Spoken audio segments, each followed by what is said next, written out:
45 years after Apocalypse, humanity has lost and abandoned the Earth to silicon-based life from beyond the galaxy, in one of the most important Gundam series we've ever had. XARX-Zero is the new series just announced by Bandai as part of a massive new multimedia project timed to release sometime around the upcoming live-action movie. The new series takes place in year 45 of the new timeline after Apocalypse, and is a prequel to the recently announced game Rogue Orbit, taking place, we now know, 90 years later. A mysterious alien object arrived in our solar system, teaching humanity incredible things until, after 10 years, it went rampant, creating an entire new ecosystem of silicon-based life and forcing humanity to entirely abandon the planet Earth after 3 months of intense fighting in orbit, thus marking the first year of the new after-apocalypse calendar. The newly announced anime takes place 45 years later, with protagonist Rei Azumi, part of a generation raised exclusively on the moon and space colonies, with no knowledge of life on Earth before Apocalypse, whose encounter with the Gundam Zero will change the universe.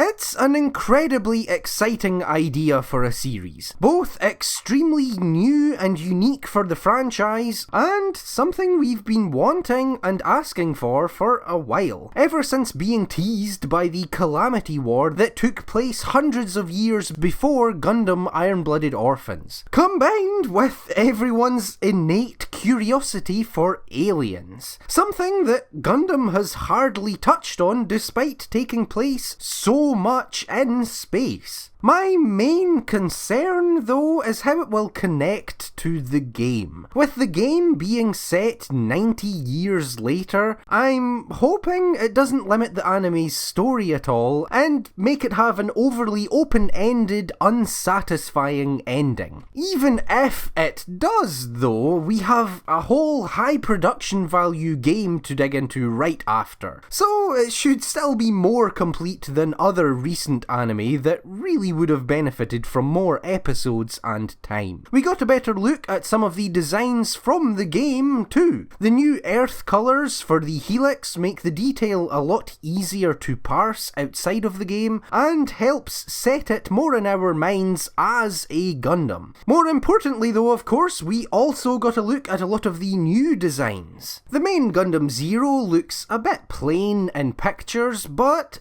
as always, it makes a lot more sense in motion. The mecha designer is Eiichi Shimizu, who has most prominently done Ultraman in the past, which you can really see in some of the designs, like the Gundam Zero, but especially in this gym-looking grunt that we see briefly. But he also did Line Barrels of Iron, which has some really cool designs. So I really hope there will be a faction or something using that aesthetic as well. Maybe even the Apocalypse, which I think I'm most excited for kit-wise right now anyway. It's just a completely different kind of organic direction for Gundam to go that should make for some extremely unique kits. It's not all new and strange though. We get a glimpse of what looks like another Gundam that reminds me extremely of a mobile suit from Gundam Seed that I can't quite place and is driving me up the wall. The designs aren't the only connection to Ultraman though. Director Kenji Kamiyama also directed the first season of the 2019 Netflix series that Shimizu designed for. Recently he also directed the Lord of the Rings War of the Rohirrim animated movie, but he's probably most known for Eden of the East since he also wrote it,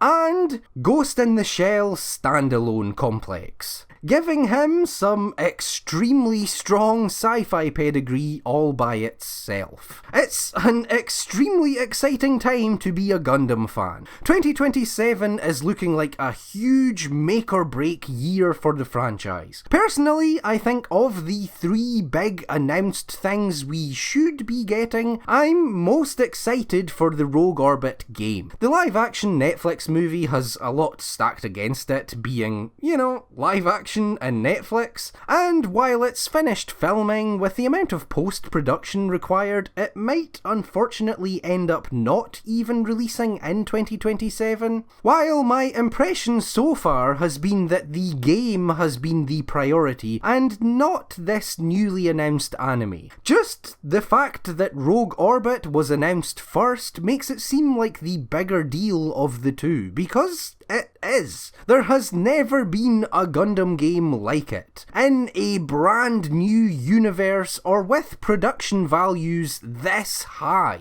But also the fact that it is the one later in the timeline. Even though the anime might even release first, it makes the anime feel like a prequel, leaving Rogue Orbit as the the main thing that the story started with before being expanded with a direct look into its past. Of course, that's just how it feels at the moment, but the main reason I feel like Rogue Orbit is the big thing is the insane cost difference between a game and an anime. The higher priority surely has to be the one that cost hundreds of millions, right? And I'd hope it is. One of the things that made Rogue Orbit so exciting was the fact that it seemed to be an entirely new universe designed specifically to play well and fit the constraints, tropes and requirements of a video game first and foremost. Aliens haven't really fit in Gundam before because the point has always been the terror of human war and systematized murder. In an anime, aliens can just distract from the human drama. In a game, though, we need a metric butt-ton of things that feel good to kill. But we also have so much more time with the universe and its story with the increased length of most games that we can still also focus on the human drama and infighting that would occur in a setting so apocalyptic that we don't even have a planet anymore. Hopefully though, if it was designed game first, the anime is still great, because it really does look like it might be. The anime already looks plenty important, with the protagonist being warned that he might change the universe, a scale we have absolutely never reached in Gundam before, and the staff have all done good work before, and we can see a lot of interesting details, even just in the short trailer we've gotten so far. We'll just have to wait and see, as difficult as it might be. Thanks for watching. Subscribe. This is my Gundam Mecha channel, but I also have a more general anime channel if you want to check that out too. Until hopefully next time, bye.